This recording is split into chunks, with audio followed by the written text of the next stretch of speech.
අයිබෝන් සුබ දවසක් යාළුවනේ කොහොමද ඉතින් ඔන්න ඔයාලට සුබ ආරංචියක් අරගෙන ආවේ මේ දැන් ලැබුණ සුබ ආරංචියක්. ඉතින් මැයි මාසයට අදාළ අස්සසම දීමනාව ගැන තමයි මේ වීඩියෝ එකෙන් මම ඔයාලව දැනුවත් කරන්නේ.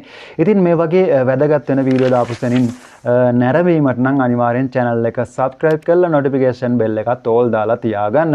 ඉතින් යාළුවනේ ඔන්න ඔයාලට පහළ description එකේ link එකක් දාලා තියෙනවා. ඒ link එක click කරාට පස්සේ ඔයාලට පුළුවන් ඔයාලගේ ජාතික හැඳුනුම්පත් අංකය සඳහන් කරලා ඔයාලටත් බලන්න මුදල් ඇවිල්ලාද කියලා. ඉතින් මම මේ වීඩියෝ එක පටිගත කරන අතරතුරේදී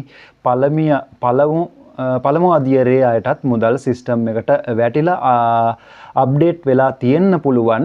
ඉතින් මේ වීඩියෝ එක පටිගත කරන වෙලාවෙ නම් පළමු අධීරයට සිස්ටම් වලට මුදල් පෙන්වුවේ නැහැ. ඉතින් මුදල් දාලා තියෙන්නේ අප්ඩේට් වෙලා නැහැ. ඉතින් දෙවන අධීරයට තමයි මුදල් සිස්ටම් එකට දාලා තියෙන්නේ. ඊයේ දවසේ ඔන්න මේ වෙනකොට අප්ඩේට් වෙලා තියෙනවා. ඔයාලට මුදල් ලබා ගන්න පුළුවන් දිනයත් ඒගොල්ලෝ සඳහන් කරලා තියෙනවා.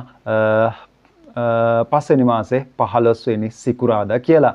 ඉතින් කිසි කෙනෙක් බය වෙන්න එපා පළමු අධීරයේ අයට ඇයි පරක්කු කියලා. ඔයාලටත් ඉක්මනින්ම මුදල් සිස්ටම් එකේ පෙන්නුම් නොකලට ඔයාලට අනිවාර්යයෙන්ම සිකුරාදා දවසේ මුදල් ලබා ගැනීමේ හැකියාව තියෙනවා පළමු සහ දෙවන අධීරයේ හැමෝටම.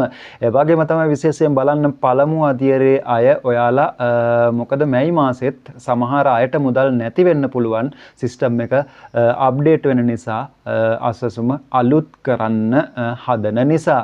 ඉතින් ක්‍රමක්‍රමයෙන් සීග්‍රයෙන් අසසුමෙන් කට්ටිය ඉවත් වෙලා යනවා. තොරතුරු ලබා දුන්නේ නැති කට්ටිය, ඒ වගේම ෆෝන් එකෙන් තොරතුරු ලබා දීලා හරියට සබ්මිට් කරපු නැති කට්ටිය ප්‍රාදේශීය ලේකම් කාර්යාලයට ගිහිල්ලා ලිපි බාර දීලා ඒවා සිස්ටම් එකට ඇතුළත් නොකරපු කට්ටිය මේ වෙනකොට සිස්ටම් එකෙන් අයින් වෙලා ගිහින් තියෙනවා මාර්තු මාසේ ඉඳලා. මාර්තු අප්‍රේල් කියන මාස දෙකේදී ඉතින් මේ මැයි මාසෙත් බොහෝ දෙනෙක්ට මේ අසසුම නැති වෙන්න ඉඩ තියෙනවා. ඒක නිසා ඔයාලා අනිවාර්යෙන් චෙක් කරලා බලන්න ඔයාට මැයි මාසේ මුදල් සිස්ටම් එකට වැටිලාද කියලා.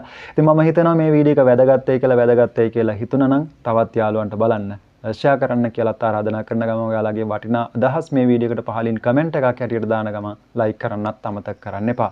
ගිහින් එන්න හැමෝටම සුබ දවසක්.